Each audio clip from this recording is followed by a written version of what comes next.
Hello, welcome to another episode of Purple Insider. Matthew Coller here, and this is a very special episode because this is an investigation, and I don't have the Law and Order music, but I would if I had it to be able to use. And joining me for a deep dive investigation into one of the most dramatic and intriguing and fascinating subjects of the NFL draft is Eric Edholm of NFL.com. Are you ready for this? Are you ready to dive so deep into a spellbinding draft subject and help me solve it over the next 30 to 40 minutes? Dong dong. That was my Law and Order sound. That means yes, yes, absolutely. Are you kidding me, man? I've always got time for you. I always like breaking down the draft from a team specific standpoint. It helps. You're essentially helping me do my mock draft in about 6 days. So this is like it's a trade off here. Well, you're welcome. Whoever played the bass on the intro, I mean, It's the same guy who did Night Court, I think. Yeah. Just incredible. Just like anyway, but here's what we're investigating. How did Hendon Hooker end up with the Vikings in every mock draft? This is the investigation. Okay, now here's what I've been putting together. Yeah. I was looking at, maybe you've seen Grinding the Mocks or Mock Draft Database, these places that sort of gather all the mocks together. And I was tracking going back to when his ACL actually got hurt. And then for some reason, the mocks sunk him all the way down. He was like a third round pick. And then just the other day, whoop, all the way up to being mocked by all the major mockers to the Minnesota Vikings. This man has not played football since then. What is going on with the Hendon Hooker hype? Yeah, I always say there are gateway mock drafts, right? They always talk about gateway drugs when you're in 8th grade health class, right? Like, don't smoke pot, it'll lead to other things, right? But there are gateway mock drafts out there, right? Some respected I don't know if this is the case. I'm just throwing this out there as a potential theory that requires thorough investigation. A respected mock drafter will put out a mock. Let's say, after the first week or two of free agency, once some dust has settled, we've seen maybe some visits, better idea of what needs are and things like that. And they'll put something of a left field suggestion like that. So Daniel Jeremiah or, again, my coworker. So I'm pumping up their work, of course, or an Eric Edholm, just somebody like that. No, but somebody who a lot of people read and trust, and Dane Brugler, Mike Renner, and Jordan Reed. There's a million guys out there who do great stuff, and they go, I never thought of that. Maybe that makes sense. Let me think about that, right? And so there is that bias that exists, and one of the things, I think you and I may have talked about this before. I've tried really hard not to look at mock drafts, other people's mock drafts up until about now. Because now I've been able to kind of talk to people and form some ideas of what I think is going to happen. And because anything before March, if you start looking at mocks, man, I'm telling you, you subconsciously start picking other people's picks without realizing it. And I just don't like doing that at this point. So the rabbit hole has led me to Daniel Jeremiah as the first mock drafter. Yes, the first mock drafter to include Hendon Hooker. And after that, that's when Todd McShay suddenly went with it and Bruce Feldman went with it. And each one of them have sort of cited the idea of like, well, he's going to have to sit for a year. So which team could he sit for a year? Right. The Minnesota Vikings. They restructured Kirk Cousins' contract. Okay, that makes a lot of sense. But here is the missing piece. Is Hendon Hooker really a first round draft pick? Because I think what we learned last year is that we thought the NFL would be so quarterback desperate that they'd talk themselves into like Matt Corral and Desmond Ridder, and they did not. And I think that, just my own observation, you can tell me how you feel about this, but I feel like Hendon Hooker is much more in that range of a prospect, much more of a Matt Corral, a Desmond Ridder, than he is of a CJ Stroud or a Bryce Young. Now, nobody thinks he's going at the very top, but usually if a team is going to invest their heart and soul into a first round pick, and remember, I mean, this is like Kwesi Adolfo-Mensah would be his first big quarterback draft pick. Are you going to do it with Hendon Hooker is my question.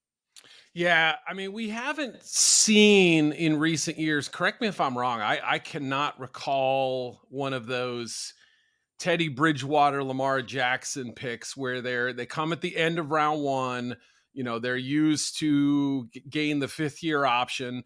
And I'll kind of just throw this back on you when you're a 25-year-old quarterback like Hooker is. He spent 2 years at VTech, came to Tennessee, 25 with, like you said, possibly a redshirt season of sorts, where he may not be your number 2 at the start of the year. He may not be your number 2 at the end. Is it more or less important to get that 5th-year option? I don't really know, right? I mean, unless you're a top 10 pick, I don't know that there's a ton of sense in securing him, like making sure you get him in that first round range if you have a second or a third round grade on him, let's say. Because for a younger quarterback, fine. Like if Anthony Richardson was being viewed as a late first round pick, or you know what I mean, or a second or third rounder, let's say, yeah, then it makes sense, right? Because there's a guy who hasn't played a lot of football. Hendon Hooker's played a good amount of football. So I don't know that element of it necessitates taking him in round 1. I happen to think he's more likely to go somewhere in round 2 just because of what you said. Last year provided a lot of evidence, only one quarterback who went in the top 70 plus picks, that teams are being a little more patient. They're not showing that same kind of level of desperation. But then again, there are about 6-7 teams that I could make a reasonable case for drafting a quarterback. Vikings would be, one of the bottom ones, but still in that list, I think 7-8, maybe even. So I'm kind of ambivalent, as you can tell. I think the talent is there, but the translation from Josh Heupel's offense to whatever offense he goes to, likely to be quite different. The ACL is a factor. The age is a factor. But, he's athletic. He's got a pretty good arm. He kept his turnover totals down. There's some good and some warts with his profile for sure. The age thing is a huge factor to me because you have to get so much better at football in the NFL. Like that's just a fact of life. Like if you didn't, then Joe Burrow would have won like 12 games in his first year. But even Joe Burrow, who is unbelievable, still was not all that good as a rookie. And I honestly don't remember more than a couple guys ever in history who have been good rookies. And obviously we've had a lot of really great quarterbacks in the NFL. Peyton Manning's the famous example, but the dude was throwing like 27 interceptions in his first year, and he turns out to be a literal GOAT. That's that. So then you're talking about like translating, like how much can a mid-20s-year-old quarterback who's not going to step on the field till he's like 26 actually develop. And if he has this ACL injury, even in practice, he's not going to play in a preseason. So his first preseason isn't until the man is like 26 years old. He's older than Justin Jefferson by kind of a lot. I mean, like that just older than Justin Herbert, right. Yeah.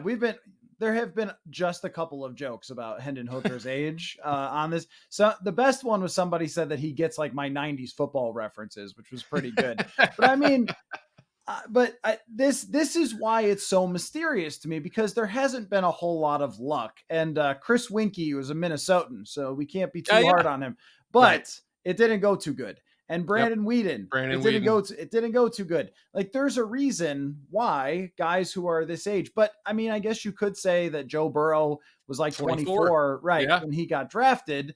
So I waffle because I think if they think he's a first round draft pick, it's hard for me to tell them, I don't know, you guys are wrong. He's old, right? It's like, well, if Kevin O'Connell's evaluating him and thinking that he deserves to be here, how am I going to say, nah, Kev, sorry, throw him back in the lake. Like he's too old. I don't, you know what I mean? Like I'm very conflicted about this idea. Well, and to your point, Burrow made a big jump. Now, obviously, he got hurt his rookie year, too. So we don't know how he would have finished his rookie year. But as you pointed out, he was, kind of ordinary for a time there and looked like he was still feeling his way through it. And in his age 25 season, he took a big step forward. So, it's not as if, you hit a certain age and there's no more progression after that point, but it just limits the possibilities. Heck, even Geno Smith, for that matter, had a career-changing season at age 32. So there are late developers out there. But if this were to happen, I think you brought up an important point, which is a level of trust in a young GM who's only been through this draft cycle as the guy one time in Kwesi Adolfo-Mensah, saying which which quarterback do you like, Kevin? And taking that and using it. I think that's important, right? We talk about GMs making picks. They do. They are, the buck stops here and all that, but collaboration is also very important in this draft process. And at some point, those guys have had a conversation about the quarterback talent. So I think you're onto something there, is that, Kevin O'Connell may have said, I get why the analytics say this may not be a great idea. However, here's my opposition research here. And I'm going to tell you the case for Hendon Hooker or whomever. So yeah, exceptions exist, and he might be one of them. I don't know. Okay. So let's say that they do it. Do you like it? Like, do you like it? Do you think that that's a good idea? I think it can be a good idea. Obviously, it's got to be the kind of situation like Detroit or like a Minnesota where, you reasonably can see at least one more year with your current starter as the starting quarterback. Not at least, I shouldn't say, a minimum of one is what I meant to say. Because obviously you can't count on him now. There is as you pointed out, he did say he wants to be, or he expects to be fully healthy by the start of camp. Are they going to put him out there in the first preseason game? Who knows? So, and it also depends too, how big a leap is it from what Heupel was teaching him, and which is essentially, if people know, like kind of the Baylor offense, right? It's like the Art Briles, system that a zillion college coaches have now taken, right, and put their own twist on, but it's not what they run in the NFL. So I think that's a big deal right there. And, we're still waiting to find out if Jordan Love is the guy, right? In Green Bay, he could be a tremendous success, but he's a total unknown now. He could be a ridiculous flop too. So you enter that gray area and he's similar to Love in some respects, where you're betting on some traits, some intangibles, and you're hoping it works out either 1 to 3 years down the line. I mean, there's not a lot of immediate return, but there could be a long-term payoff for that. Okay, so you're only like 4 years older than Hendon Hooker, but you've been doing this a long time. And I wish I was his age again. Yeah. Oh, but when it comes to the quarterback, so one of the things that keeps getting said about Hendon Hooker is that he blew teams away at the combine, that he got on the whiteboard and they were like, wow, it's amazing how smart you are. Now, I kind of go back and forth on this, because I really do think that that's a thing. That you have to have, you and I are both chess fans, and that these elite chess players, they can remember thousands of variations of different openings to chess game. I think an NFL quarterback has to be the same way, where you just have to have this photographic memory and you have to have this obsessive personality. And so there was one story about Hendon Hooker, I think from Bruce Feldman, about how he remembered everything from his Virginia Tech offense and that really impressed them. And I do think that stuff matters. But I guess I wonder, in all the years that you've been doing this, if you have found things that correlate with quarterbacks to ultimately success in the NFL, because I've been very much draft is random, take a quarterback and pray, because none of us can ever figure it out. Like if we had it figured out, then Josh Rosen would have been great, and a bunch of other quarterbacks that all the draft analysts love. But tell me there's something that you can look at and say, like, these traits, or the NFL has sort of found anything that correlates to success. Yeah. And right. I mean, and that's the thing. I think first of all, I don't want to make it seem like I'm, besmirching Heupel's offense. I think there's enough in terms of the protection changes and whatever, where, he's got a lot on his plate. It's just in terms of the reads where, man, his first read was open a lot, right? And you can't blame a guy for hitting his first read and often hitting him for touchdowns. But back to your bigger question, which is, what have I learned in my vast years of governing the NFL of what works for quarterbacks? And, it's funny because you see them in all different sizes and shapes, right? Some are highly athletic, some are statues. Obviously, the game seems to be trending more in a direction where the athletic quarterbacks are more highly sought. But, it's not to say that the statuesque guys can't have success. And I think the common denominator is quick thinkers, guys who play with a low pulse, who can handle the spotlight and the scrutiny and everything that comes with it. These are mostly intangible things, right? Things that your mind is doing and telling your body what to do. Those are pretty important. I mean, there's only so many ways I think you can hide a quarterback's deficiencies in the NFL. Eventually, they get uncovered, and that comes also into work ethic and how willing you are to work on your strong, or your weak points, I should say, to make them strengths. So we've seen guys like Burrow doesn't have an amazing arm. I don't think anyone would say he does, or anyone who follows the league, but he has guts and he has pretty good accuracy when it comes to putting the ball, in a basket down the field. He can create and improvise on the way. I mean, what's the old war saying? Like, no battle plan survives the first contact with the enemy. Basically, things go to hell pretty fast in the NFL, right? To protect one guy doesn't do his job, everything falls apart. You have to figure out, what are my escape routes? How do I make lemonade out of lemons here? That trait, while tough to sort of pinpoint, that's why you're seeing Bryce Young atop the draft. That matters in my opinion. Yeah, I think that if I was trying to push the odds in my favor over 100 draft picks, let's say we each got to draft 100 quarterbacks, and like, because if you pick one, who knows, right? Like, you could have it go wrong. Small sample. But yep.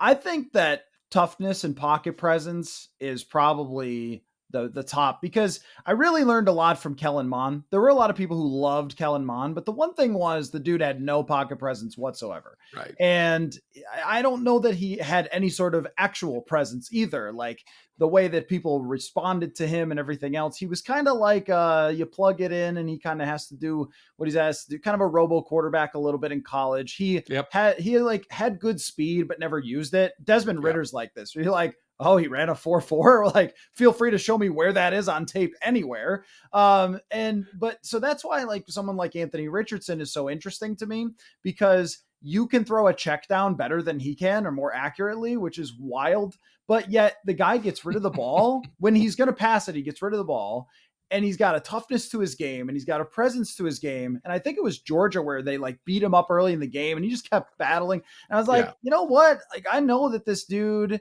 is not perfect, but that's going to play. It's like same sort of metaphor, but like, everyone's got to play until they get punched in the face. It's like, everyone's got to play until Micah Parsons plays for the other team.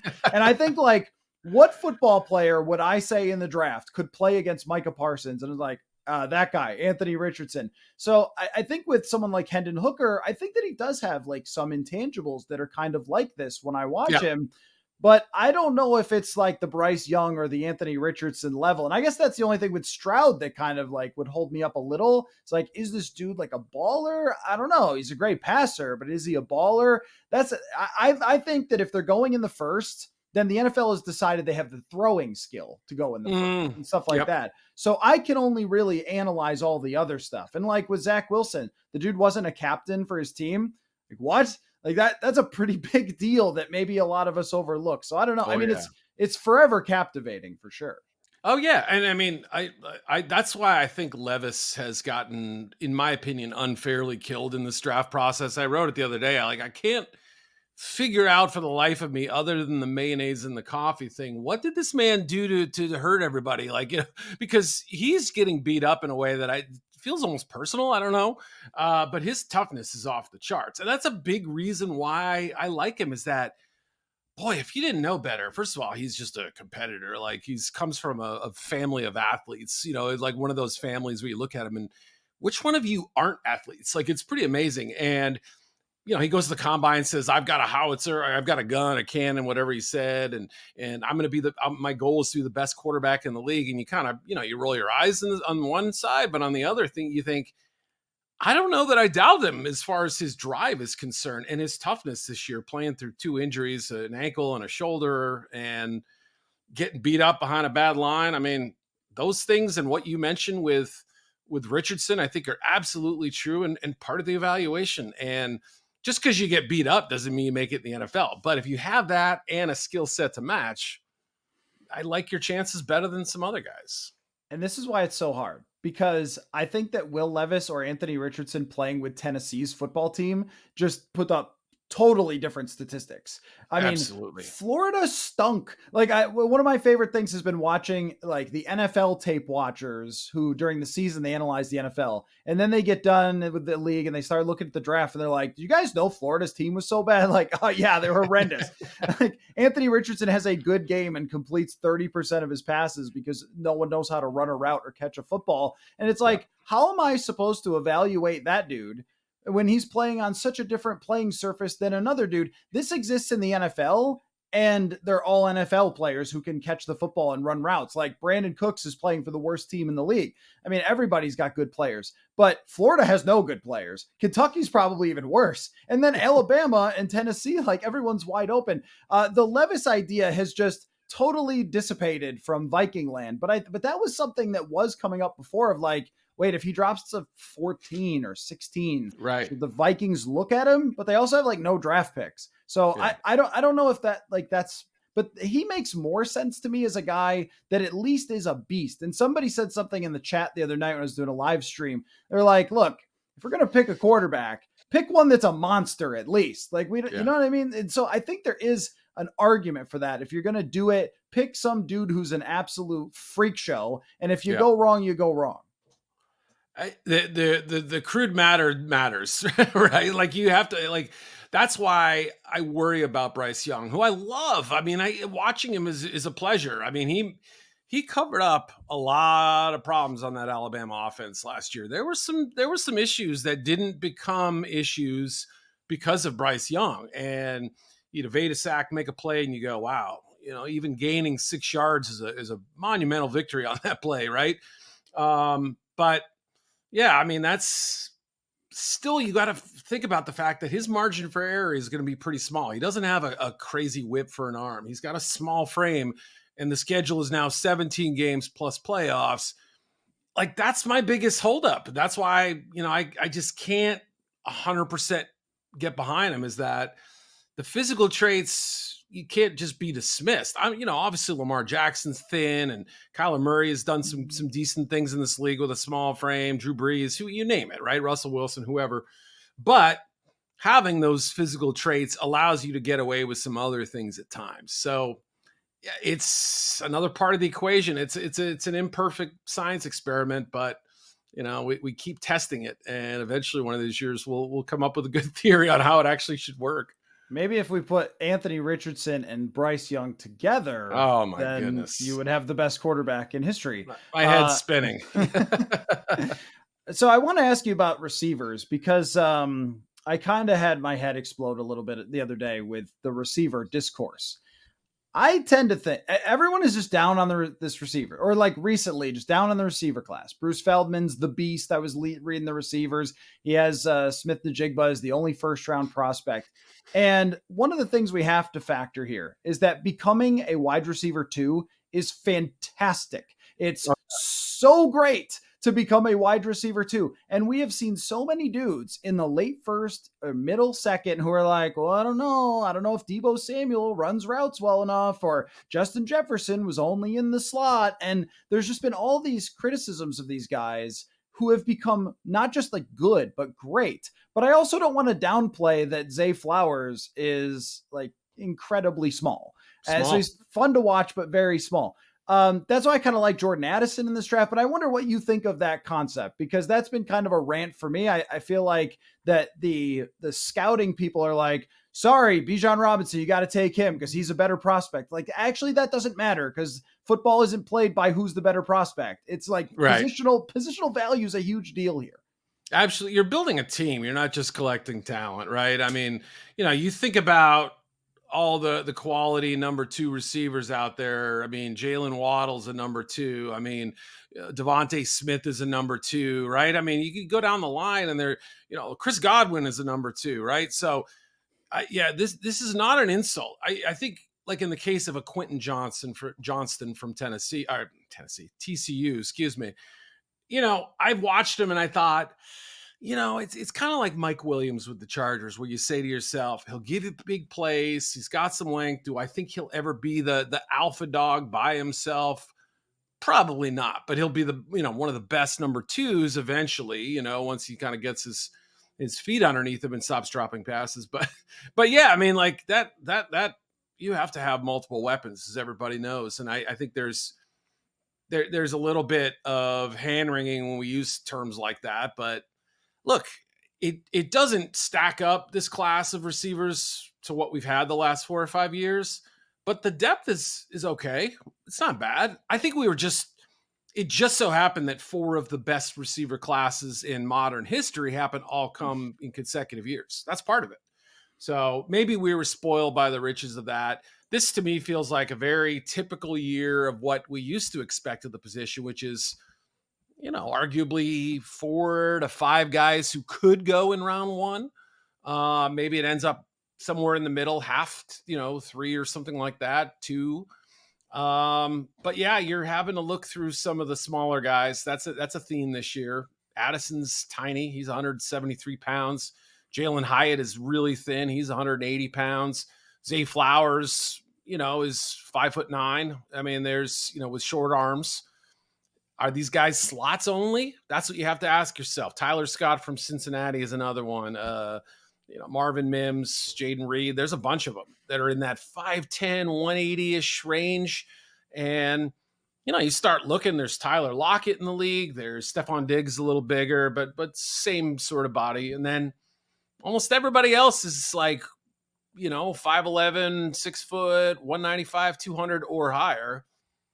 I mean, it does give you a little bit of pause, but I still think Flowers is great. I still think Smith and Jigba's great. I think there are some talents in this group. I just don't know that it's going to be Jamar Chase, Justin Jefferson, that kind of ability. I think it's just height bias from you. You just are very against, my wife, for a woman, is above average height, and men who are shorter than her, there's always been like a little thing there. And I don't know if that's her or that's like her perception. Like, oh, this guy who's shorter than me, like not like me because I'm 5'11". It's a thing with you extra tall people. I know. Yeah. But hey, what can I say? I've been this way all my life. I can't help it. I was born this way. I'm going to be biased against those 590s. I'm sorry. Well, but there's reason to be biased against anybody under 5'10", and that is called the history of football. I mean, because when you go back and look, it is super hard. I mean, Steve Smith Sr. is one of the most violent human beings to ever play football. Just a vicious person. Most people aren't like that. And he's one of the only ones that you can find that's actually under 5'10" that became a true NFL success story. Even Wes Welker, and his hard-nosed, gritty style, he's still like 5'10", 5'11". So when we look at like a Josh Downs, and even I have this thing with Zay Flowers where it's like, man, the guy is a ball player. I'm just not sure that that's a good bet, though, based on like the Tavon Austins and the Tutu Atwells of the world. Yeah, and that's like David Ache and the running back. Some people want to get the ball in his hands, a receiver, returner, whatever. Same thing. It's he's a lean guy who can't play exactly the same way he did in the NFL as he did in college. Now that applies to a lot of players too, but I think you're right. I mean, the schemed up touches players who can't either naturally separate or win those one-on-one battles with some kind of physicality of some sort, they worry me a little bit, right? I mean, that's why, and again, I went into the combine thinking Jordan Addison needed to run a sub 4.4, like anything 4.39 or lower at 173 pounds is, I mean, we're now in that Devontae Smith discussion again. Remember, he came out, he was 160 and he was over 6 foot, which is fascinating. Now he's done very well for himself in 2 seasons. So do we put that to bed now? And he gets off press outside and, he separates. So I don't know. I mean, I'm always ambivalent about these scouting debates in general or whatever, but like you said, the history of the NFL is a pretty good indicator of how these things work. If you kind of adjust for time and different things like that and throw out a couple exceptions, because if there's only 1 or 2 of them, it's not a trend. Right. And Smith was so special, like as a route runner and as a playmaker on the football, and as everyone saw when he caught, but actually didn't catch, but got credit for a catch in the playoffs. But I mean, that happened. Remind me of the play. Remind me. I'm trying to remember. It was on the first drive against San Francisco. It was like a 4th down. Jalen Hurts went down the sideline and went up. I think you said Steve Smith. I'm sorry. I was wow, San Francisco. Wait, when did they play? That would have been, I do like to watch old games, and I have watched a few Jake Delhomme hucking the ball to Steve Smith, but I meant Devontae Smith. Yes, now I know, yeah. But, anyway, the point just being that, like, he was really, really unique, and I'm not sure that anybody else can just sort of snap their fingers and do that. So you mentioned that you're putting together your mock, and so you are gathering information from all ends of the earth in order to do this. So I want to know what you want to know from me as you go to pick what you're going to do with the Vikings, and just like aside from if you're doing the Hendon Hooker dance. Right. All right. Let's rank these. I'm going to ask you to rank these three possibilities: staying at 23, trading up, trading down. What's most likely? What's the second most likely, and what's the least likely? This sounds like a pie chart, which we really love on the show. Yeah. Percentages and slivers. Yeah. Right. So I will go then 60% on trade down. I think and then I will go 30% on stay at number 23 and 10% on trade up. The only trade up possibility is what we talked about with Will Levis. Like if there's somebody in that building who really loves Will Levis, and that person has to be Kevin O'Connell and no one else, because no one else's opinion should matter as much as his. But if Will Levis dropped to like 16, 17, but here's the funny thing though, I did the other day. So I looked on the Jimmy Johnson chart and I took all the Vikings draft capital that they have all of this year and thought, if I did a Ditka trade, how far could it get me? It got me to 16. Okay. It got me from 23 to 16. That's all their draft capital. So who are you trading up for? What are you using to trade up? So I don't know. How do you feel about that? Yeah, I feel pretty good about the trade down option now, unless they're willing to dip into next year's pick, and then it becomes this sort of kicking the can down the road thing. I got another one for you here. How willing are the Vikings to consider what you would call exceptions? Like we talked about earlier, right? Either the undersized receiver. Now, obviously defense is probably a position they're going to look long and hard at if they do stay at 23. So what about a guy like Emmanuel Forbes at 166 pounds, but the production, 6 pick sixes in college, who's ever done anything like that, is off the charts? Or a Kalijah Cansey, for instance, somebody who is the Aaron Donald, what's his name? The Buffalo Bills D tackle. I'm blanking on his name. Yeah. Ed Oliver. Yes. Thank you. I knew you'd know it from your Buffalo days, but how willing are they now? Obviously change Brian Flores there now. Are players like that in play for, kind of an analytics driven front office? And I would also throw in like a Will McDonald.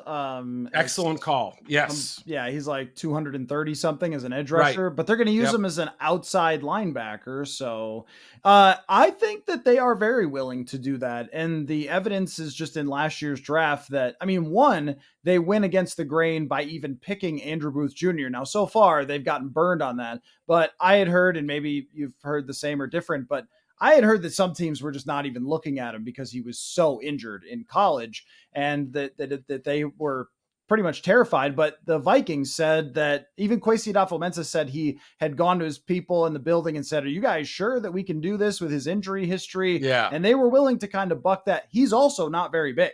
Like he's pretty slender himself. Now he's not 160, but I think that if they like any of those guys from... Now, one of the things, though, that people have to keep in mind is just because Kwesi Adofo-Mensah knows data does not mean he just datas his way through everything, right? And I think that was maybe even for myself, like, oh, the analytics GM is here to analytics the hell out of the draft. And then they pick like a guard in the second round. And what? What is Wait a minute. Yeah, right. One who was supposed to go in the fourth and then gave up a ton of sacks, but that's a different podcast. Hey, he started. That's better than everyone else in the class, right? Hey, in Hendon Hooker's days when he was growing up, starts would have been the way we evaluated it, right? Like as opposed to giving up 11 sacks according to PFF. Yeah. But I think very much though. I think very much. The one thing I wonder about with someone like Kalijah Cansey is, do they care about interior pressure? Because they signed Dean Lowry and Harrison Phillips, and they wanted to keep Delvin Tomlinson. It's like, it just seems like they want stuffers in the middle. Right. Good point.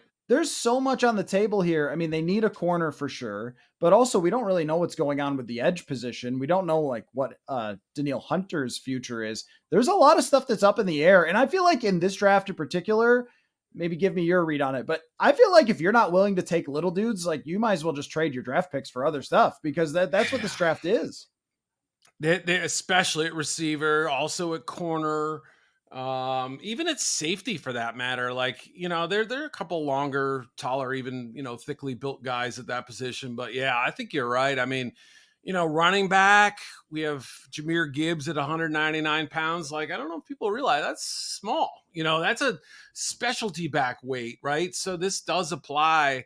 Obviously, you look at defense, like linebackers are getting smaller, you go to more sub-package defenses, things like that.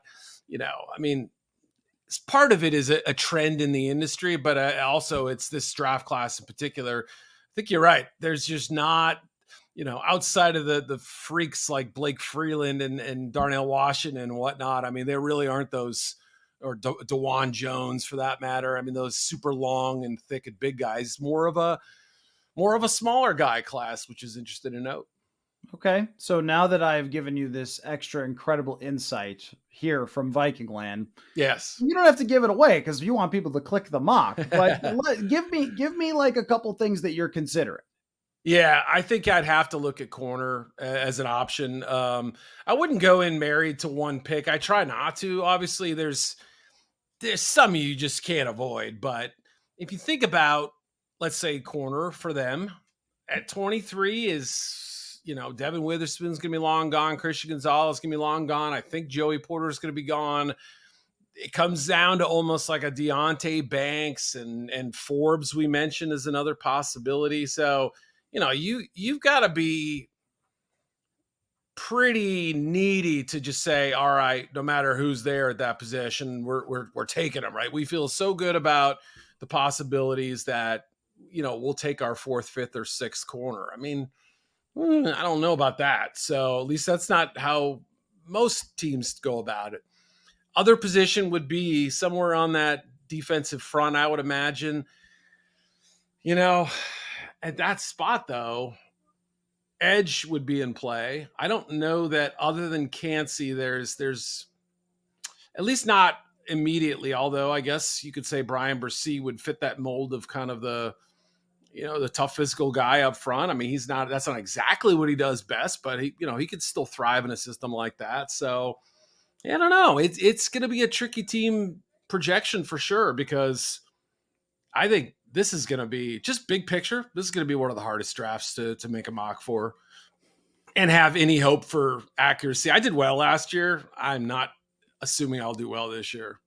People don't know how difficult it is. The weight that you carry as a mocker, they just don't know. The world does not understand your plight. It's tough. It's tough out there. They walk in my shoes. Yes. I do think that the most likely scenarios, though, for the Vikings are just not all that exciting. And that's the unfortunate part. It's like they have to rebuild this defense. My God, they have to rebuild this defense. And here's a crazy stat to take with you on the road. They have drafted 30 defensive players since 2015, or, after 2015, because they had that insane draft. Yeah, 30 defensive players. 3 of them have come in the first or second round. I mean, they have spent no draft capital at the top. And guess what? They have a horrible defense. I mean, because that's life, right? And at some point, and I don't mean, that's not including last year, because we don't know what last year is going to be. So that's correct. 16 to 20. Yeah, 16 to 21 is the 30 guys. 3 of them in the first 2 rounds. It's like at some point you just have to start spending drafts on defense, and no one really enjoys that. Like there was a Lance Zierlein mock where he's got him taking the linebacker from Arkansas, and I'm like, oh man, they're going to burn that place down if they do that. Or like the linebacker from Iowa. You're just like, it's going to be a huge problem. But I just feel like we're in a spot where the most likely scenario is trade down, maybe take a receiver in the 3rd, take defensive players, and then all of us kind of go like, oh, well, okay. Yeah. Well, it's funny you say that too, because, I'm kind of, I don't know Lance's methodology at all. I don't know who he talks to or whatever. I could actually see the Drew Sanders thing working, but at 23, you'd have to have a PowerPoint presentation ready to come and convince people this is the right move. It may turn out to be, right? I mean, he's a 1-year guy, essentially. You saw 1 year of tape at him at linebacker where he went after the passer. He's a former edge guy, whatever. If they do trade down, that's a name I would file away. He checks a lot of Patriots-ishy boxes, right? You know, Patriots-ishy? I don't know what I'm saying, but you know, if you're thinking Brian Flores has some say over who he likes, I could put Sanders on that list, but at 23, he might be doing what I did with Willie Gay a couple of years ago. I had caught wind that the Chiefs like Willie Gay, and I thought, boy, would they take him at 31? Oh, that's rich. So I put him there knowing that there was a far greater chance they'd take him in round 2. So I didn't get it right, but I got it right. You know what I mean? So I'm just wondering if Lance may be using that logic for that. So I don't know. And he did have a trade down. I should clarify. Okay. He did have a trade down. So that helps. That's better. Yeah. Well, we've accomplished a lot here. I mean, we got to the bottom of Hendon Hooker. We resolved all of the Vikings draft. I mean, we always get a long way in doing this. I think this was a draw between us, just like every time we play chess. Like we both gave equal percentages here. It's unreal. Let the record show that I believe our first game, I saw you make a move with your bishop and I was like, all right, just slide the queen over. And I sacked my queen without accomplishing anything in the first game we played. So not every one of our games. I mean, I did that move because I've had that same setup, or what I thought was the same setup, like 5-10 times in the last 2 months. I just didn't actually look at the board. That was my problem. So you did crush me on that first game pretty badly. The Jobava London opening. If you miss that one move, it'll get you. Is that what it's called? It is called the Jobava. The London I'd heard, but I didn't know Jovaba. Well, I'd never heard of it. You know more about this one? Yeah, there's a grandmaster, and that's his name. It's he's maybe I don't want to guess on what country, but he's pretty creative, and so he came up with this system that a lot of other grandmasters adopted. And this is the one that it's the easiest to remember. So I taught my wife how to play it when we were just like learning chess. Like, just do these moves, and you'll have a chance. And so it worked. It paid off. That's the only win in all of our games, though. The rest are draws. Is that right? Jeez. Okay. Well, let's get after the draft. Let's get after it. Yeah. Rapid games will have some results. Yeah. So I could do that. Anyway, only like 8 people who listen to the show know about anything we were just saying. We'll do a summer podcast. We'll educate the people, right? Mix in some draft talk. Yeah, chess is hot right now. Eric Edholm, an absolute must follow, NFL.com. Really appreciate all your time. Always a super fun time when we get together, and we will absolutely do it again after the draft. Love it, buddy. Looking forward to it. Enjoy everything up there in Minnesota, Vikings land, and we'll see you soon.